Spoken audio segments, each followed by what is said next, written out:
Students, there are some characteristics in employment also, right?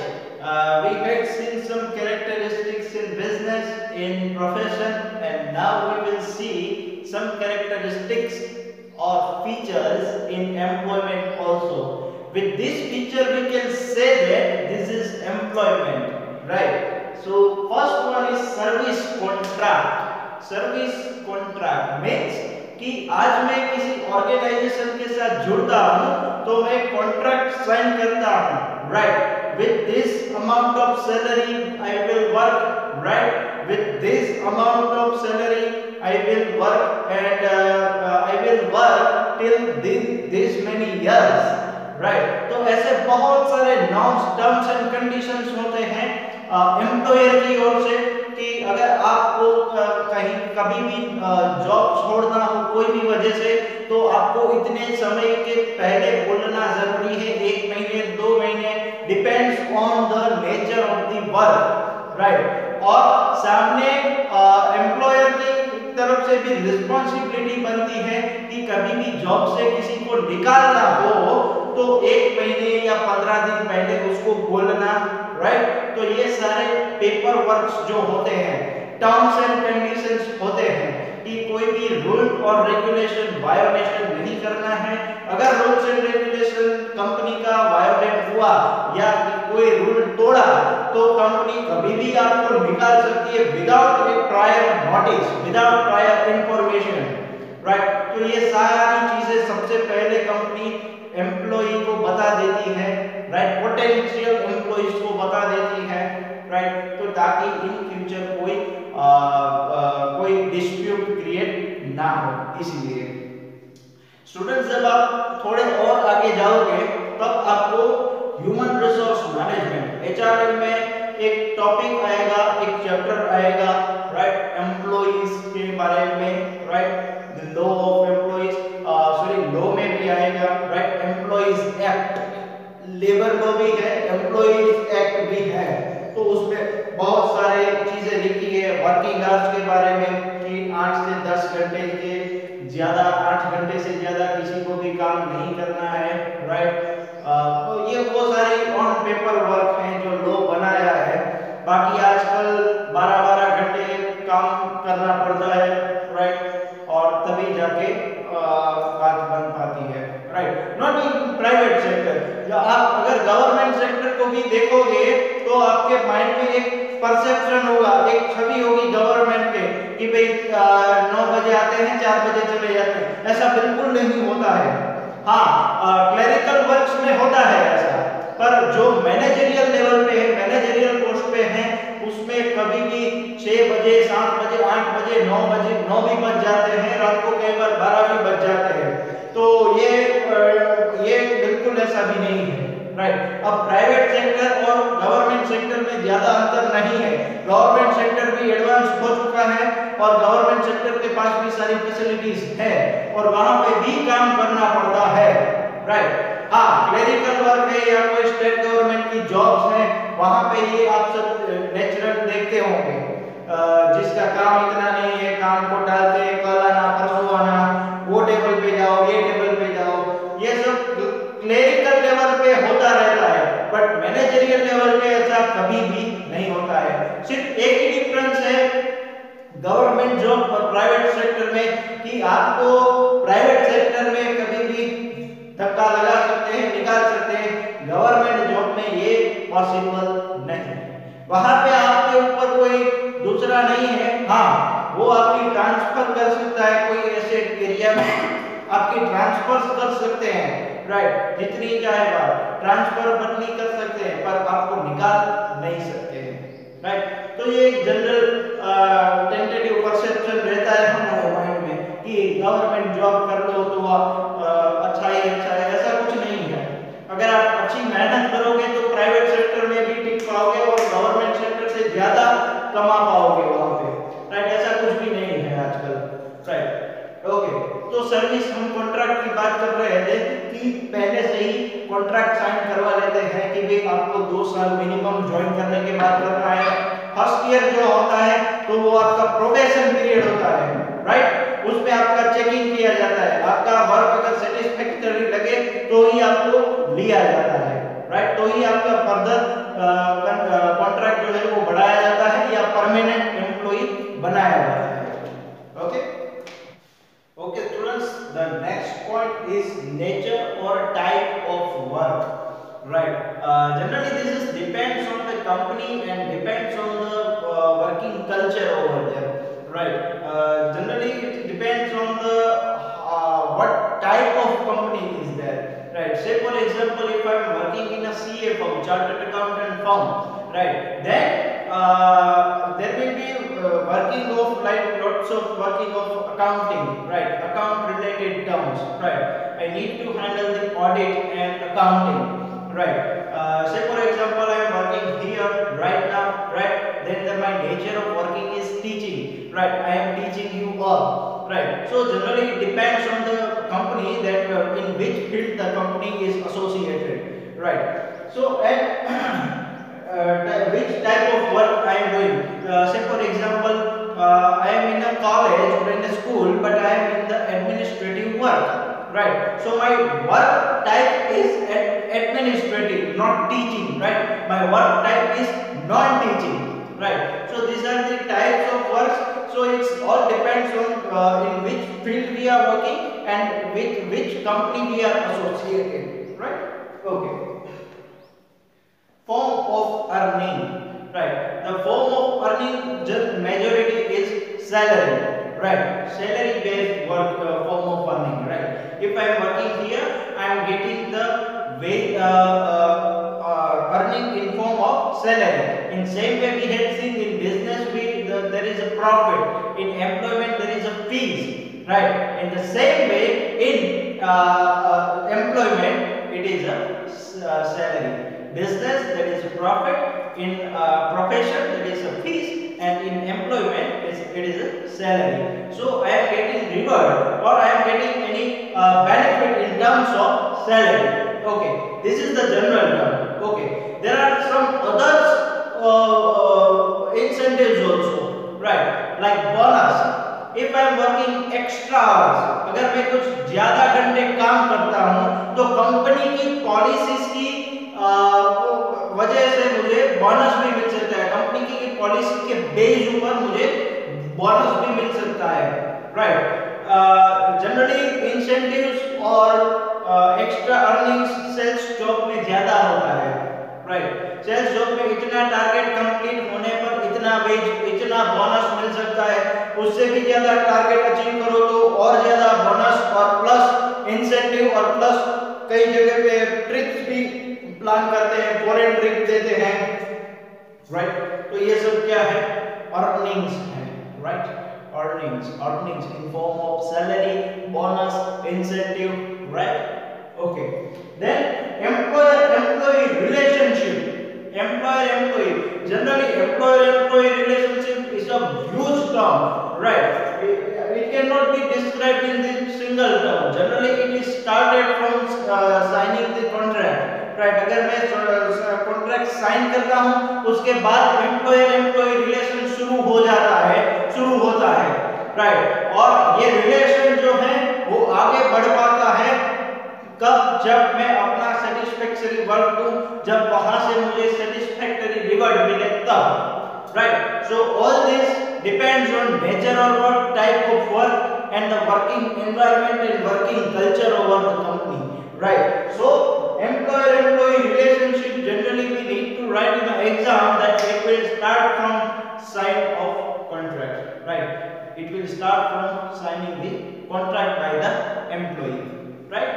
So this is the features, these are the features of employment, right. कि इसकी वजह से हम particular work को employment बोल सकते हैं, right.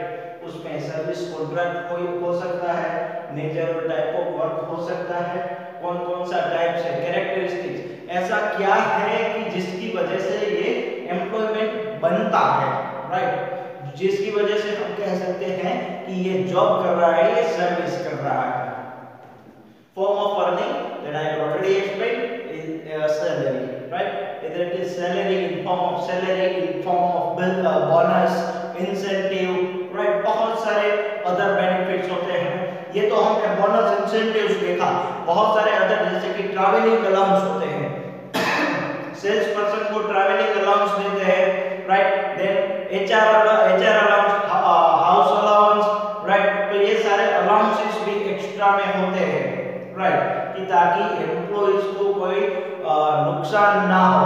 अगर आज हम एम्प्लॉय को कहीं और जगह दूसरी जगह पे दूसरे सिटीज में भेज रहे हैं तो उसको वहां पे रहने के लिए, वहां पे जाने के लिए, वहां पे घूमने के लिए, राइट, अलग अलग चीजों की जरूरत होती है। तो कई कंपनीज उसके हायर अथॉरिटीज को या तो मैनेजरियल स्टाफ को हाउसिंग अलाउंसमेंट देती है, राइट, हाउसिंग अलाउंसमेंट, कि उसकी वजह से वहां पे रेंट पे या कुछ भी कोई भी चीज हो तो वो पे करने में काम आए। कई कंपनीज उसका 100% देती है, कई companies 50%, depends on the companies policy, right, कि वो अलाउंसेस जो है वो कैसे दिया जा सकता है। अलाउंसेस मींस जो भी हम बेनिफिट देते हैं add on to the salary, right, travelling allowances, तो कोई भी ट्रैवलिंग कई कंपनीज बाद में देती है, कई कंपनीज पहले देती है, राइट, कि टिकट या सब कुछ सबमिट करवाने के बाद वो ट्रैवलिंग अलाउंस वगैरह देते हैं। पेट्रोल एक्सपेंस हुआ है तो कितना हुआ है ये ट्रैवलिंग अलाउंस उसके ऊपर बिल के ऊपर देते हैं। और कई कंपनीज सैलरी में ही ऐड ऑन कर देती है कि आपकी सैलरी से फॉर एग्जांपल 50,000 है, प्लस आपको 5,000 ट्रैवलिंग अलाउंस दिया जाएगा और 10,000 हाउसिंग अलाउंसमेंट दिया जाएगा, राइट, अलाउंस दिया जाएगा। तो इसके ऊपर क्या होता है भाई, 5,000 है, एम्प्लॉय 2,000 में काम खत्म करके 3,000 एक्स्ट्रा सेव कर सकता है, या 5,000 का वो 6,000 एक्सपेंस कर सकता है, 1,000 रुपए अपने पॉकेट से डाल सकता है, whatever it will be, right. तो it depends on the policies of company के वो किस तरीके से प्रोवाइड करती है, राइट। तो सैलरी है, बोनस है, इंसेंटिव्स है, अलाउंसेस हैं, different types of allowances are there, right. तो ये फॉर्म ऑफ अर्निंग में आ जाता है। और employer-employee relationship that it will start from the signing of the contract or the terms of companies, right? Okay.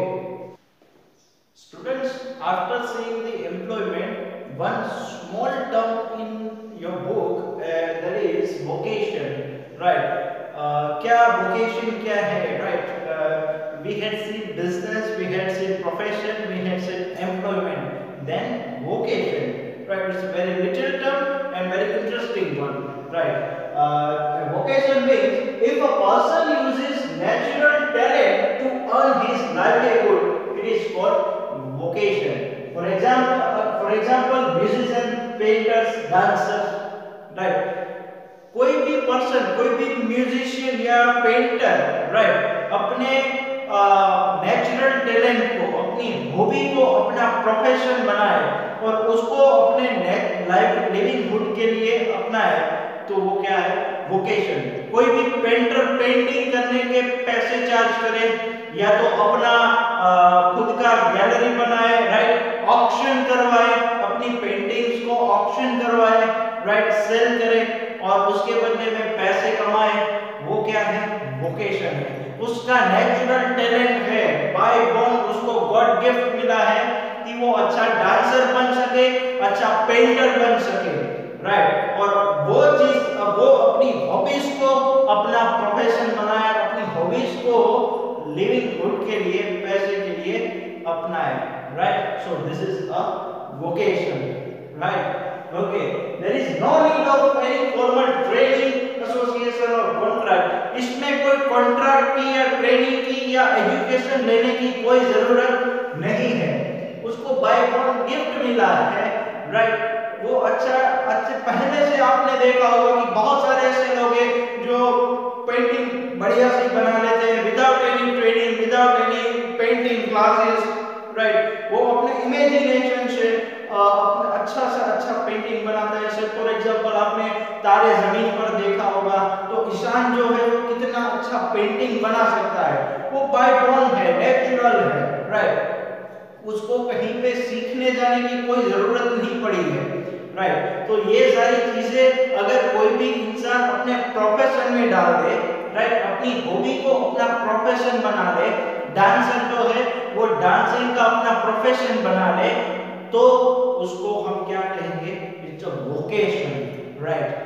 अपनी ही hobbies को अपना प्रोफेशन बना के उसमें से अर्निंग्स करे, right. This is a vocation, right. Okay students, our last topic of the first chapter of FPO is the difference between business, profession and employment. It is the most important question and with the point of view of exam, right? ये mostly generally होता है exams में, right. Difference क्या क्या है ये हम यहाँ पे पूरे कुछ पॉइंट्स दिए गए हैं, उसके बेसिस के ऊपर हम उसका डिफरेंस देखेंगे।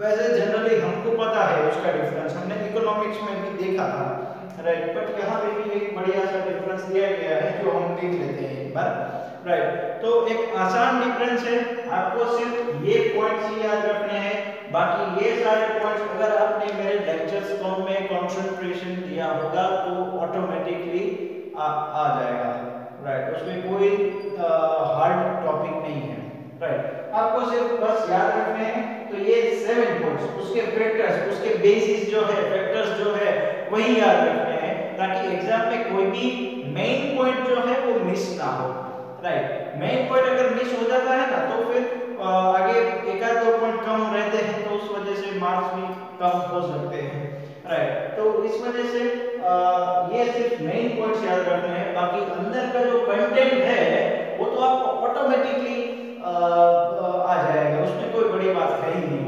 राइट। तो देखते हैं हम पूरा जो हमने अभी तक जो हमने स्टडी किया है वही चीज है टेब्यूलर फॉर्म में, एक टेबल दिया है और उसके अंदर वो सारी चीज डाल दी है, राइट। तो सबसे पहला पॉइंट है फैक्टर्स दिया है बेसिस ऑफ एस्टैब्लिशमेंट। एस्टैब्लिशमेंट मतलब उसका शुरुआत, कोई भी चीज का शुरुआत कैसे होता है, राइट। एस्टैब्लिश कैसे होता है, राइट। तो सबसे पहले बिजनेस में क्या होता है, रजिस्ट्रेशन प्रोसीजर। बिजनेस किसके नाम पे करवाना है, लैंड किसके नाम पे है, शॉप या पर्टिकुलर फैक्ट्री का नाम क्या है, क्या प्रोडक्शन प्रोसेस है, पूरा रजिस्ट्रेशन प्रोसेस होता है बिजनेस में, ठीक है। और वही चीज प्रोफेशन में formal degree and member association, जैसे कि मैंने कहा डिग्री रिक्वायर्ड है और उसके बेसिस पे मेंबर एसोसिएशन, जो मैंने कहा कि जोली एलएलबी में क्या था, भाई वकील था, वकील के लिए बार एसोसिएशन चैम्बर बनाने के लिए लाइसेंस चाहिए, राइट। और उसके लिए मेंबर होना जरूरी है, राइट। मेंबर एसोसिएशन में रजिस्ट्रेशन करवाना जरूरी है, ये मेरा सर्टिफिकेट है लॉयर का, सीए का, और उसके बेसिस पे मुझे रजिस्ट्रेशन और एसोसिएशन का एक एंट्री मिलेगा, राइट। तो formal degree and member of association ये चीजें रिक्वायर्ड है। और एस्टैब्लिशमेंट में, एम्प्लॉयमेंट में सर्विस एग्रीमेंट और कंटेंट, कि मैं किसी जगह पे नौकरी लेने जाऊंगा, राइट। तो उसमें जो हमने पहला पॉइंट देखा था सर्विस एग्रीमेंट या तो फिर कॉन्ट्रैक्ट करवाएंगे, राइट। तो ये है base of establishment. Second point qualification. अब बिजनेस के लिए कोई क्वालिफिकेशन की जरूरत नहीं है, राइट। अंगूठा छाप भी अच्छा सा बिजनेस कर लेते हैं और करते भी है, राइट। 5 पास हो, 7 पास हो या 10वीं फेल हो, वो भी अच्छा सा बिजनेस कर लेते हैं, राइट। तो बिजनेस के लिए कोई क्वालिफिकेशन की जरूरत नहीं है, right. But in profession experience, training and formal education, जो उसका एजुकेशन है प्रोफेशन का, चाहे वो सीए, डॉक्टर या लॉयर कोई भी हो, उस चीज की पढ़ाई जरूरी है, उसका ट्रेनिंग जरूरी है, उसका एक्सपीरियंस पहले लेना जरूरी है, बाद में वो प्रैक्टिकल फील्ड में आ सकते हैं, राइट। और specialised knowledge not required, right, कि ये प्रोफेशन की तरफ कोई स्पेशलाइज्ड नॉलेज है वो रिक्वायर्ड नहीं है, लेकिन अब प्रोफेशन एम्प्लॉयमेंट में भी कई जगह पे ये रिक्वायरमेंट होती है, क्वालिफिकेशन जरूरी होता है। तो आपने कई बार एड्स में देखा होगा 12th पास है तो फिर bachelor degree is necessary. Bachelor degree with 55% और अबव या फर्स्ट क्लास और above, master degree with first class और above, right, only they can apply, right. Fluency in English and computer knowledge is must, right, only they can apply, right. So आजकल employment में भी qualification जरूरी है, पर हाँ employment का एक दूसरा हिस्सा भी है लेबर वर्क, तो उसके लिए कोई स्पेशलाइज्ड नॉलेज की रिक्वायरमेंट नहीं है, right. Okay, then capital investment. Capital investment obvious है कि आज हम कोई भी बिजनेस शुरू करते हैं तो उसमें कैपिटल जरूरी है। According to the size of business, कि बिजनेस लार्ज है, स्मॉल है या मीडियम है, राइट, वो according to the size of business capital investment is necessary. Okay, then profession में some amount of capital is required. अगर मुझे लॉयर एज अ लॉयर मुझे अपना चेंबर बनाना है तो जगह तो चाहिए, टेबल चेयर्स तो चाहिए, राइट। हॉस्पिटल बनानी है तो हॉस्पिटल के लिए लैंड, बिल्डिंग, इक्विपमेंट्स, ये सारी चीजें तो चाहिए। So as compared to business smaller amount but amount is required, right. Okay, then employment, कोई नहीं आए गए, कोई आपको इन्वेस्टमेंट करने की जरूरत नहीं है, सिर्फ आपका दिमाग लगाना है, सर्विस देना है, बस, और कुछ जरूरत नहीं है, right. Then transfer of interest. Transfer of interest, see here transfer of interest means to transfer something, right? In business it can be possible after certain legal procedure, उस लीगल प्रोसीजर या पेपर वर्क करके मैं अपना business दूसरे को दे सकता हूँ।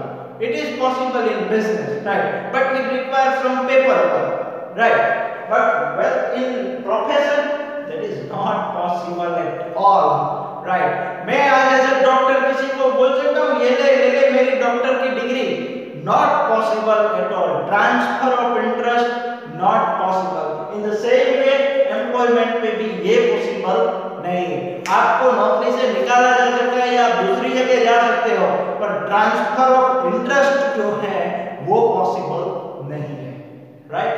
Okay, then element of risk, obvious है बिजनेस में रिस्क सबसे ज्यादा ही रहता है, high element of risk. Profession में लिमिटेड और मॉडरेट, कि भाई आप कोई इलीगल प्रैक्टिस करोगे तो आपकी पूरी जिम्मेदारी बन जाती है, फिर पूरा रिस्क उसमें बन जाता है।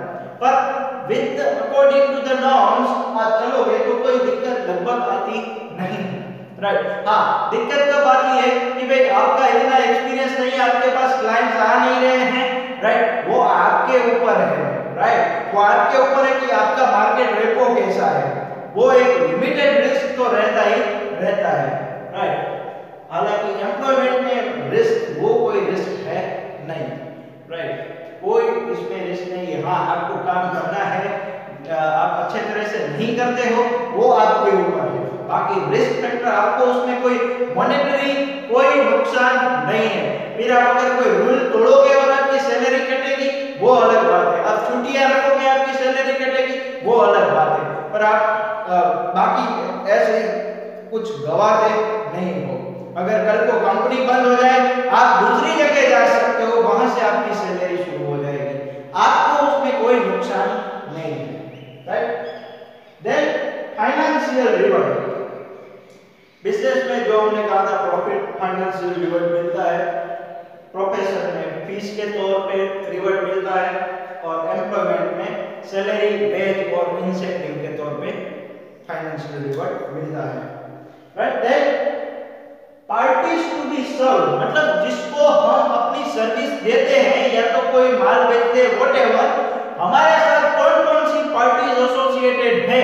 Parties to be serve business में कस्टमर और कंज्यूमर, जो हमने डिफरेंस देखा था, कस्टमर मींस जो फिजिकली हमारे पास लेने जाते हैं सामान वो, और कंज्यूमर मींस वो सामान को यूज करने वाले सारे इंसान, राइट, सारी पब्लिक वो कंज्यूमर आती है। से for example I have given example of shop, right, if I am purchasing shop from some vendor, right, then I am customer of this shop vendor, right, and that shop is used by my family, right.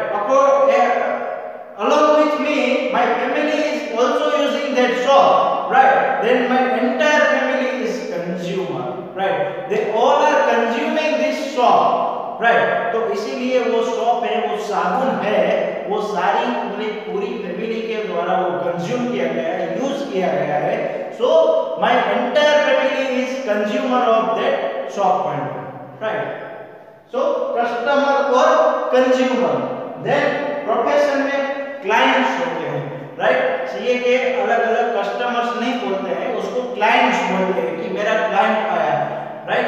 वकील में भी वही होता है कि भाई देखो तुम्हारा क्लाइंट आया, right. There is a client word in profession, right.